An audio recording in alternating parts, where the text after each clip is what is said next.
I'm Dr. Manuel Astruc. I'm a board-certified psychiatrist. I help entrepreneurs who are suffering from depression get back to being energetic, productive, and very confident.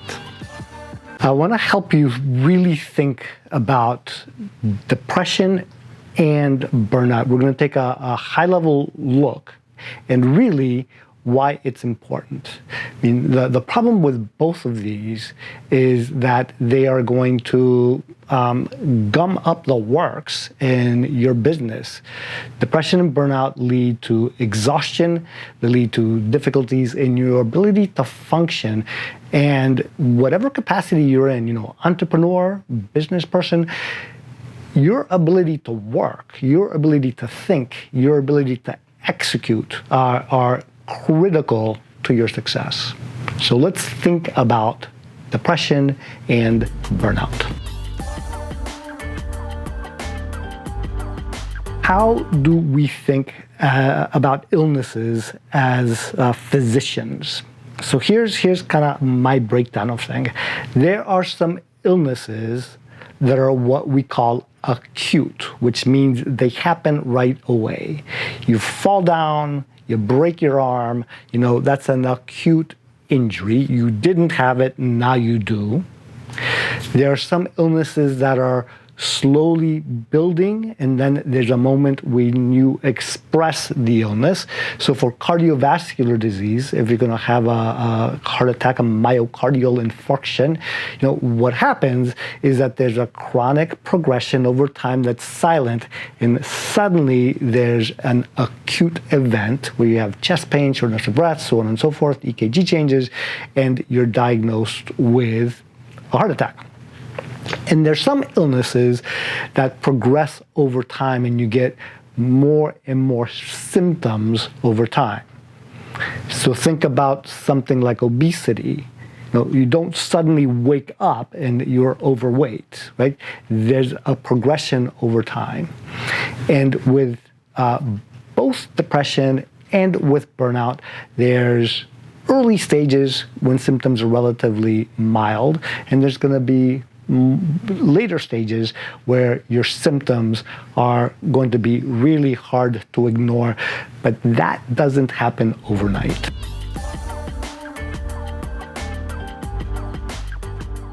Let me review with you the symptoms of depression. So what we're talking about are 9 symptoms. We want to have 5 of these 9 for 2 weeks or longer. And we want these symptoms for the diagnosis. We don't want the symptoms, but for the diagnosis, you want the symptoms have to cause either significant distress for the individual or a problem with your ability to function. Now, the symptoms are, number 1,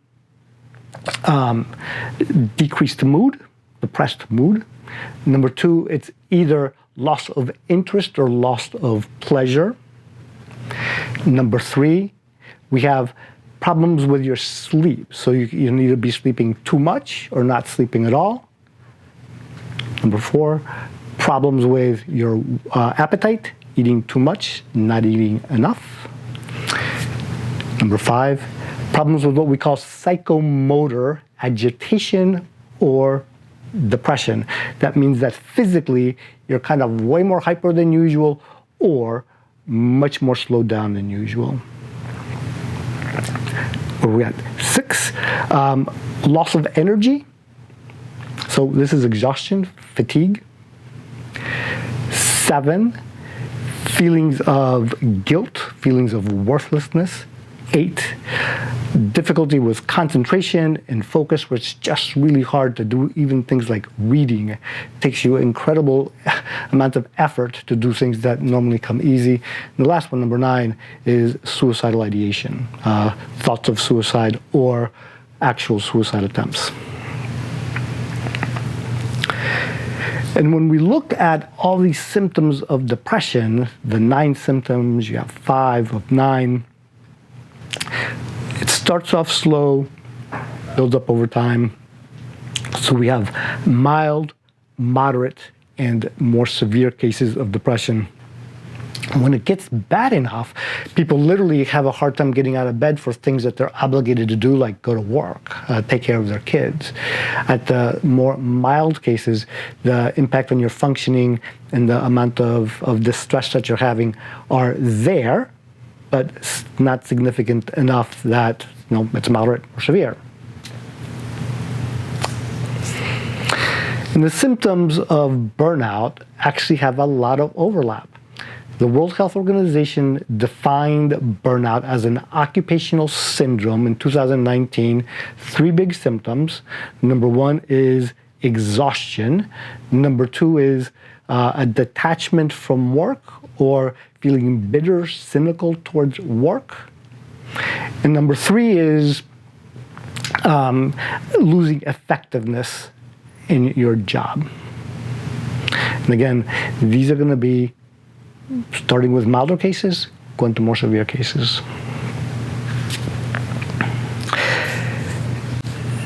As you can see, there's just so much overlap. If you have cynicism, detachment from your work, if you're exhausted, if you're no longer effective at your work, those are very much aligned with what we're looking at with symptoms of depression. And if we look at an illness as having progression, that's one of the values of being able to have a diagnosis, is it gives us a prognosis of what we can expect. So when we say someone's pregnant, day 1, they don't really look pregnant, but we can predict that at month 8 or 9, they're going to be looking very pregnant, right? That's the normal progression that we can predict as on the basis of having a diagnosis.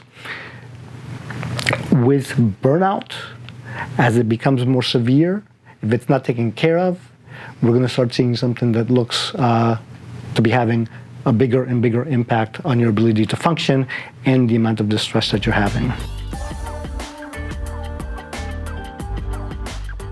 The challenges that people talk about with burnout is that so much of burnout is based on external workplace circumstances that you cannot control. So when you're at work, you can't have control over, how much work is in your inbox. You don't have necessarily control of, the workflow that's coming through. You don't have control over crises that occur. And oftentimes what's looked at for burnout is that there's got to be changes in the environment. And that's not always something that's possible, right? For me, when I was burnt out, even though I was in charge, there was very little that I could do in the short run to make the environment different than what it was in order to reduce my workload or my stress level. So if we can't change the circumstances, what we have to do is to work on ourselves. We've got to change ourselves, or we got to look for treatments that are going to help us. So the treatments for burnout that I talk about, there's a lot of mindset things that we can do. There's a lot of, mental things, so physical activities, exercise, sleep, etc. Psychotherapy can be helpful. Medications, for depression and anxiety can be helpful as burnout gets worse. Sometimes they're needed. And one of the treatments that I'm incredibly excited about is transcranial magnetic stimulation.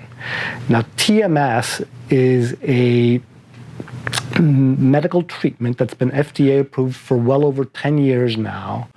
And it involves using a very strong magnet placed over your head that induces an electrical current that helps your brain to align the frontal cortex to deeper emotional centers. And this treatment is safe, there's very few side effects, and what's particularly nice about it is that it does not involve necessarily taking medications. So many people are concerned about medications and the side effects of medications. TMS is often used for the treatment of what we call treatment-resistant depression. So these are people who have not responded to medications at all after multiple trials. And if it's helping people who have not responded at all, folks who are at milder stages of burnout or depression can get potentially a large boost from TMS. Now, that's not a FDA approved use of the modality, but it's available to be used in that way for folks who want it if they find a provider who is able to give it to them.